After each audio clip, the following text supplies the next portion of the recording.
Chers amis, le logement des Monégasques est une priorité pour nous tous, Monégasques. Depuis 2003, j'ai participé aux nombreux efforts de rattrapage du retard de construction d'immeubles domaniaux, retard accumulé à la fin du XXe siècle. À cette époque, de nombreuses possibilités existaient, comme les terrains délaissés de la voie ferrée ou les zones en attente où seront construits très rapidement les bâtiments du Magellan à Fontvieille. Mais aujourd'hui, la situation a bien changé. De nombreuses constructions ont été réalisées. Le tissu urbain en général et domanial en particulier s'est densifié. Les délaissés SNCF sont en fin d'urbanisation avec le collège Charles III sur la zone Pasteur et la zone Saint-Charles est déjà à l'étude.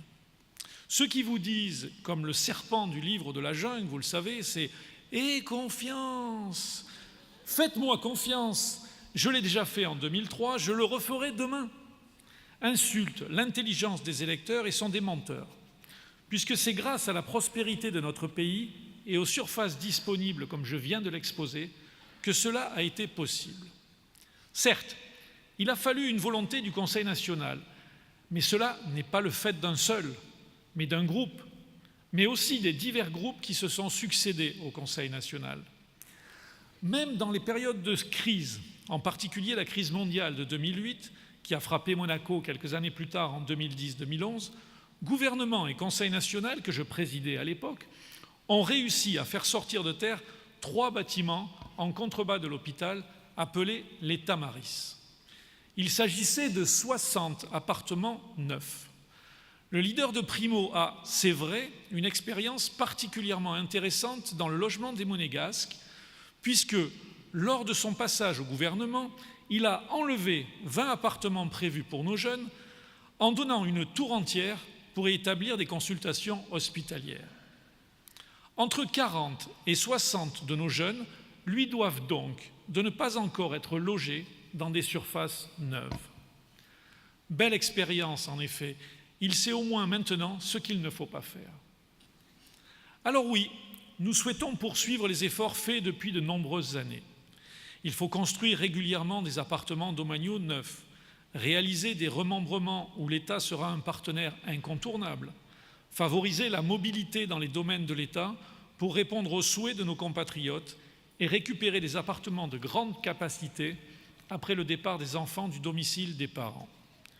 Il faut continuer les constructions de plus petite taille, dites intermédiaires, permettant rapidement de construire 20 à 40 appartements.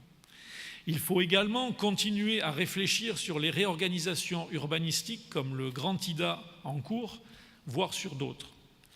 Nous voulons continuer à proposer à nos compatriotes 100 appartements par an, régulièrement au moins. Mais cela va être de plus en plus difficile à réaliser par un manque évident de places libres.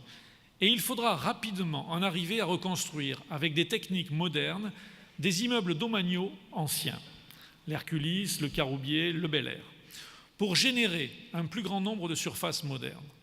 Avec les techniques modernes de construction qui n'existaient pas dans les années 60-70, un gain sur le nombre d'appartements se fera jour. Cela devra se faire en relogeant dans un premier temps les habitants dans des opérations tiroirs et il faudra prendre de nombreuses précautions pour les transférer car il s'agit beaucoup de personnes âgées. Dès février, il faudra convaincre le gouvernement de lancer une étude urbanistique pour valoriser au mieux la reconstruction du Bel Air et de l'hectare qui va être libéré par l'ancien hôpital une fois qu'il aura déménagé en contrebas. Un grand nombre d'appartements domaniaux pour nos compatriotes et de nombreux bureaux pour les Monégasques et les investisseurs en principauté pourront y être créés.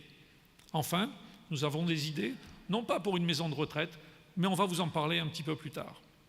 Enfin, la liste Union monégasque a été la seule à proposer une solution innovante, certes provocante. Il s'agit de demander au gouvernement d'étudier, dès après les élections de février, la possibilité de délocaliser le stade Louis II en mer, dans une future extension Fontvieille 2, ou à proximité de la principauté sur le territoire de l'une des communes limitrophes. Notre réflexion est venue tout d'abord du fait que le gouvernement a évalué la réfection du stade actuel à 240 millions d'euros.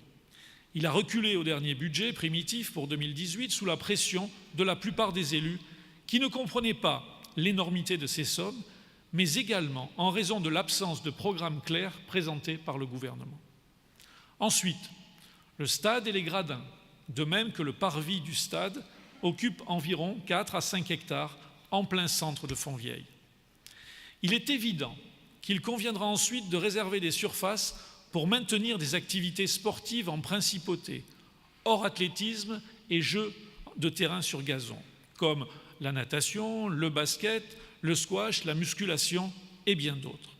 Une fois ces réservations sportives faites, il restera donc en plein centre de Fontvieille environ 4 à 5 hectares pour réaliser des opérations domaniales et des surfaces de bureaux qui pourront être mises à la disposition des Monégasques. Pour éviter toute polémique stérile, qui existe déjà de toute manière, nous ne demandons pas la destruction du stade dès mars 2018. Ça paraît logique. Nous demandons ensuite aux Monégasques, et ça c'est la vraie question, combien d'entre eux préfèrent voir 20 matchs par an au maximum et un meeting d'athlétisme, certes excellent en principauté, ou bien combien préfèrent voir leurs enfants et petits-enfants trouver sûrement un logement quand ils en auront besoin. Merci beaucoup.